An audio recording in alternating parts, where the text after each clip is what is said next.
নমস্কার, আজকে আমি আপনাদেরকে খুব টেস্টি একটা পমফ্রেট মাছের রেসিপি দেখাবো, যেটা খুবই সিম্পল আর একটা টেস্টি ডিশ। তার জন্য পমফ্রেট মাছটাকে ফার্স্টে নুন, হলুদ আর লেবুর রস দিয়ে ম্যারিনেট করে খানিকক্ষণ রেখে দেবো। কড়াতে তেল দিয়ে তারপরে সেইটা মাছগুলো ভেজে নেবো। আর একদিকে একটা স্মুথ পেস্ট বানিয়ে নেবো।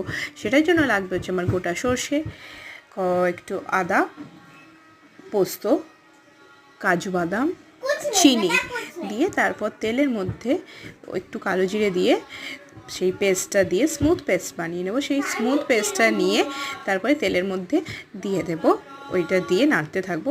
একটুখানি কালারের জন্য অল্প সামান্য হলুদ অ্যাড করে দেবো। তারপরে মাছগুলো দিয়ে দেবো, আন্দাজ মতন জল দিয়ে, নুন, কাঁচা লঙ্কা দিয়ে দেবো।